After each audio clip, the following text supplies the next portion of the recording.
Nothing north. The last time my daughter spoke to me before she stopped returning my calls, she said I had never really been her father.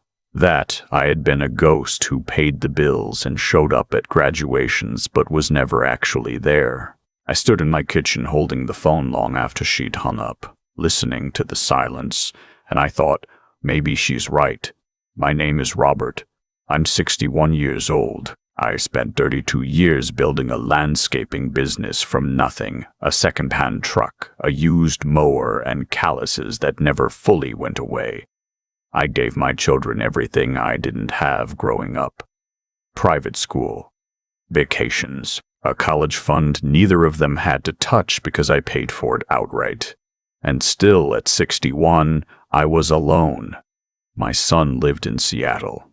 We talked maybe 4 times a year, always brief, always polite, the kind of conversations you have with someone you used to know well. My daughter Claire had moved to Portland and made it clear she preferred the distance.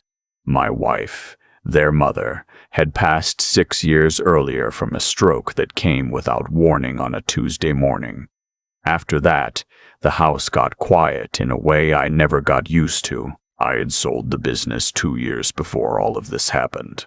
Retired, technically. But I didn't know what retirement meant for a man like me. I wasn't a golf person. I wasn't a cruise person. I woke up at 5 in the morning out of habit and had nowhere to be. That spring, I started volunteering for a meal delivery program out of the county senior center, mostly just to have somewhere to go on Tuesday and Thursday mornings.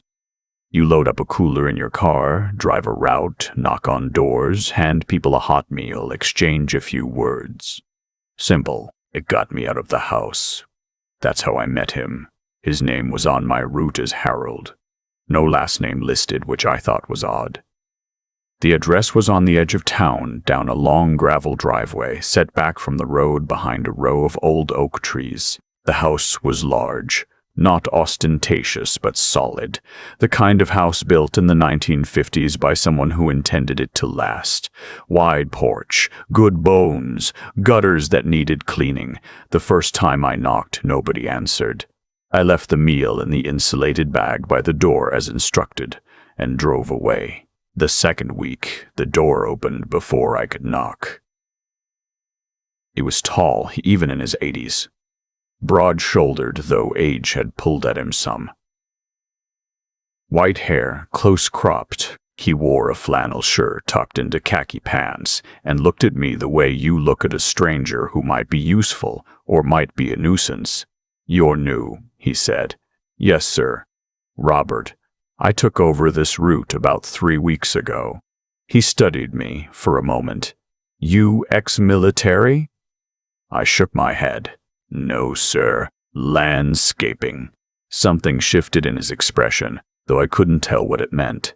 He took the bag without another word and closed the door. Third week, he was waiting on the porch. He asked me if I had time to sit. I told him I had 4 more stops on my route. He said it wouldn't take long. I sat down on the porch steps because there was only one chair and it was clearly his. He asked me questions that weren't small talk, where I'd grown up, what my father did, whether I had brothers or sisters. I answered honestly. He listened the way people used to listen before everyone had a phone in their hand, completely still, looking at you. When I got up to leave, he said, "Same time next week." "Yes, sir. You can call me Harold." I didn't learn his last name until the 4th visit. He mentioned it in passing. Gaines. Harold Gaines. I didn't recognize it. Later that evening, I looked it up out of curiosity. I sat back in my chair and read the screen twice. Retired Army General. 2 tours in Vietnam. Decorated. Widowed in 1987. Former military consultant to 2 presidential administrations. Net worth, according to a 10-year-old Forbes mention, estimated at somewhere above $90 million. The meal I was delivering cost the county $4.50. I didn't say anything about what I'd found. I just kept showing up on Tuesdays. Over the following weeks, something shifted. He started talking more. Not about his career, almost never about that. He talked about his wife, Dorothy. He talked about his wife, Dorothy. He talked about fishing in Montana. He talked about a dog he'd had in the 1970s named Corporal, who he said was smarter than most people he'd served with. He laughed when he said it, and I realized I hadn't heard him laugh before then. It changed his whole face. He had 2 children, a son, Thomas, who lived in Boston and worked in finance, a daughter, Marie, who lived 40 minutes away and called every Sunday at noon, a call that Harold said lasted exactly 9 minutes, because that was how long it took for them both to run out of things to say. "Thomas hasn't been here in 3 years," he said one afternoon. It wasn't said with bitterness, just as a fact he had made his peace with. "He's busy. Do you talk?" On his birthday and mine, Christmas, he looked out at the oak trees. I was not an easy man to grow up with. I understand that now. I didn't push. But I recognized something in his voice that I recognized in myself. The particular weight of knowing you've been loved less than you might have been, and understanding too late that you were part of the reason. In May, I arrived on a Tuesday to find the front door open about 6 inches. I knocked. No answer. I called his name. Nothing. I pushed the door open and stepped inside. He was at the kitchen table, fully dressed, with a cup of coffee in front of him that had gone cold. He was staring at nothing. His hands were flat on the table. When I said his name again, he turned slowly and looked at me like he was trying to remember something that kept slipping away. "Harold, are you okay?" He blinked. "I can't remember if I've eaten." I checked the refrigerator. He hadn't. I made him scrambled eggs and toast and sat across from him while he ate. By the time he finished, he was more present. He waved off my concern and called it a bad morning. But I noticed the pill bottles on the counter, and I noticed that the cap was still on the one he was supposed to take with food. I started coming on Thursdays too, off the clock. I told myself it was just to check in. I'd bring something, a sandwich or coffee, a bag of those salted peanuts he liked. We'd sit on the porch if the weather was good, or at the kitchen table if it wasn't, and he'd talk, and I'd listen, and sometimes I'd talk, and he'd listen. He told me, one afternoon in June, about his father. His father had left when Harold was 9, packed a bag one morning and simply didn't come back. Harold's mother worked 2 jobs, cleaned houses and waited tables, and Harold had grown up understanding that the shape of a man was someone who was responsible and present and did not leave. He had carried that so hard his whole life that he'd turned it into something rigid. He had been responsible. He had been present in all the practical ways, but he had confused providing with fathering, and the cost of that confusion had shown up in the faces of his children every time they looked at him. I was quiet for a long time after he said that. "I think I made the same mistake," I said. He looked at me. "Different circumstances, but the same mistake." He nodded slowly. "It's a common one. Doesn't make it easier." "No," he agreed. "It doesn't." In July, I got a call from Marie. I hadn't known Harold had my number. She was polite but stiff, the kind of polite that has something tense underneath it. She said she appreciated that I was checking in on her father. She said she'd been meaning to arrange for professional home care. She said, and this is the part I remember exactly, "We don't want him to become dependent on a stranger." I told her I understood. She said she'd be in touch about the home care arrangements. She never called again. The professional caregiver lasted 11 days. Harold told me the man rearranged the kitchen and talked too loudly and watched television in the next room at hours Harold wanted to read. He called the agency and canceled the arrangement himself. "You could have asked me," I said. "You're not my employee," he said. "I know, you're my friend." He said it plainly without sentimentality, the way you state something that you've already decided is true. I didn't want to treat you like the other thing. I drove home that evening and sat in my driveway for a while before going inside. I called my son in Seattle. He didn't answer. I left a voicemail saying I hoped he was doing well and that I'd like to see him sometime before the year was out. He texted back 2 days later, "Sounds good, Dad. Busy season at work. Talk soon." I kept going to Harold's. In August, he had a fall. Not serious, he caught himself on the counter, bruised his hip. Nothing broken. But he called me instead of Marie. I drove over, sat with him while he was checked out at urgent care, drove him home, made sure he ate. He was embarrassed and quiet the whole evening. When I got up to leave, he said, "You didn't have to do all this." "I know." "Why do you?" I thought about it honestly before I answered. "Because I think someone should." He was quiet for a long time. Then he said something I've turned over in my mind since. He said, "My father didn't leave because he didn't love us. I found out much later that he left because he thought we'd be better without him. He was wrong, but he thought he was doing the right thing." I didn't know what to say to that, so I just said goodnight and drove home. In October, Harold had what his neurologist called a significant episode, about 2 hours where he lost track of where he was, thought he was in Vietnam, tried to leave the house. His neighbor 2 properties over found him on the road and called 911. I met him at the hospital. Marie and Thomas both flew in.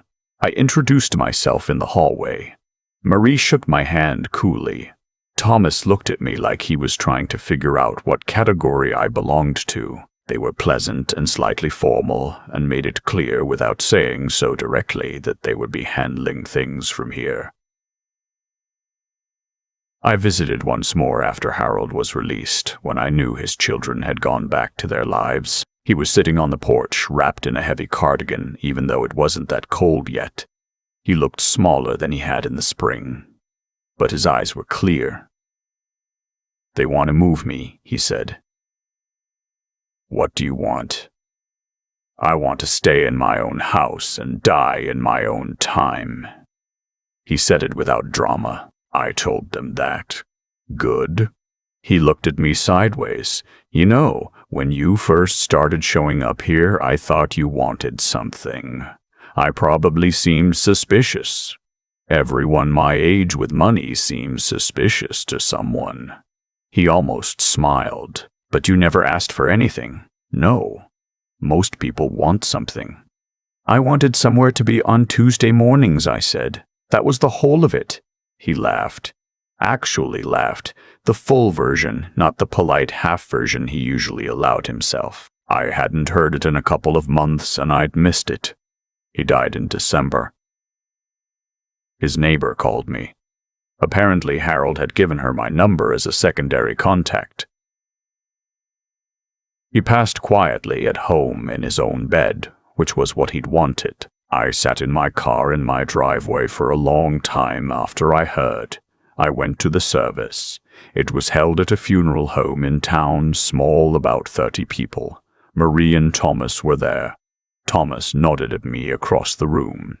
Marie didn't look my way. A few of Harold's old military colleagues attended, men in their 80s, in good suits, who stood very straight. I signed the guest book and sat near the back and thought about the conversations on the porch, the scrambled eggs, the salted peanuts, the way he'd said "you're my friend," like it was the simplest true thing in the world. The reading of the will was 3 weeks later. I was not expecting to be there. I received a certified letter from a law firm in the city asking me to attend. I assumed it was a formality. Maybe he had left a small bequest to the senior center's meal program, and I was there as a representative. I wore the same suit I'd worn to the service. The conference room was wood-paneled and smelled like old paper. Marie and Thomas were there with their respective attorneys, a paralegal I didn't recognize, and a man at the head of the table named Arthur Blenn, who had apparently been Harold's attorney for nearly 30 years. The estate, Blenn explained, was valued at just under $94 million. I watched Marie's expression stay very carefully composed. The distribution was read in pieces. Charitable bequests first, veterans organizations, a scholarship fund at a state university in Harold's name, a land trust for conservation. Thomas received a piece of property in Montana, and a sum that Blenn described as reflecting Harold's recognition of their relationship and its limitations. Marie received a similar sum with a notation that Harold hoped she would use it in peace. Then Blenn paused and looked at me directly. The remainder of the estate, including the primary residence and the majority of liquid assets, is bequeathed to Robert. I heard Marie make a sound that wasn't a word. There must be a mistake, Thomas said carefully. Blenn shook his head. There is no mistake, Mr. Mistake. Gaines revised this will 14 months ago and updated it again 6 months ago. He was of sound mind at both signings, as attested by 2 independent physicians. He looked back at me. There is also a letter. He slid a sealed envelope across the table. My name was on the front in Harold's handwriting. I didn't open it in the room. I excused myself and stood in the hallway outside and opened it with my back to the wall. Robert, you're probably confused right now. I'm sorry for the theatrics. I want to try to explain. My father's name was James Gaines. He left our family in 1951 when I was 9 years old. I told you that. What I didn't tell you is that I spent a significant part of my adult life trying to find out what happened to him. I hired people to look. I got some answers and I got more questions. What I found, eventually, was that my father had another family before ours. A son he never spoke of. That son grew up in this county, had children of his own. I know who your father was, Robert. And I know who your father was, Robert. And I know who that makes you. I went to your volunteer program on purpose. I gave them my address, knowing they'd assign you to my route. I needed to see what kind of man you were before I decided anything. I watched you for almost a year. I want you to understand. I wasn't testing you. I genuinely came to value our friendship on its own terms. What I found was better than what I was looking for. You said once that someone should show up because someone should. I've been thinking about that since. I'm leaving you what I have because you're family. Blood, the kind I didn't know I still had. But more than that, because you showed up, not for the money, not for the recognition, not because anyone told you to, just because it was right. That's what I spent my whole life trying to be. I didn't always manage it. But you did. Take care of the house. The oak trees are older than both of us, Harold. I stood in that hallway for a long time. The fluorescent light above me hummed. Through the conference room door, I could hear the low sound of voices, Thomas and Marie talking to their attorneys. My phone buzzed in my pocket. I looked at it. A text from my son. Hey, Dad, got your voicemail from a while back. Wanted to say sorry for the slow reply. I've been thinking lately. Can we plan a visit this spring? Would really like to see you. I read it twice. I put the letter carefully in my inside jacket pocket next to my chest. I took a breath, and then I typed back. Yes. Come whenever you want. The door's open. I walked back into the conference room, sat down, and for the first time in a long time, I didn't feel like a man sitting in a room full of people he didn't belong to. I thought about Harold on the porch in October, wrapped in his cardigan, watching the oak trees. I thought about what he'd said about his father, that he left because he thought they'd be better without him. That he was wrong. We are almost always wrong about that. I pressed my hand against the letter in my pocket. Outside the window, the sky was the flat gray of a December afternoon in the Midwest, the kind of day that makes everything feel still and waiting. I didn't feel like a man who had been given something. I felt like a man who had finally been found. I've thought a lot about why any of this happened the way it did. Not the money. That still doesn't feel real, and I suspect it won't for a long time. I mean the sequence of it.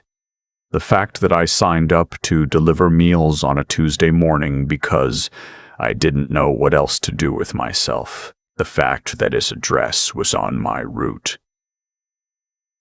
The fact that he opened the door that second week instead of letting me leave the bag and go. People want to call things like this luck or fate or something ordained from above. I'm not built that way. What I keep coming back to is simpler than any of that. The outcomes in our lives tend to follow from the choices we make when nobody is watching and nothing is guaranteed. Harold watched me for nearly a year. He saw a man who showed up without an agenda, who sat down when asked, who made eggs when someone hadn't eaten, who came back the following Thursday not because it was required, but because it seemed like the right thing to do. That's not luck. That's just the slow accumulation of small decisions made honestly. And I think about what would have happened if I had been a different kind of man. If I had looked up his net worth on that fourth visit and started angling. If I'd been warmer to Marie when she called, more strategic, more careful about appearances. I think Harold would have seen it immediately. He had spent decades reading people in high-pressure rooms. He would have clocked it within a week, and I would have been another name crossed off a list he kept somewhere in his mind.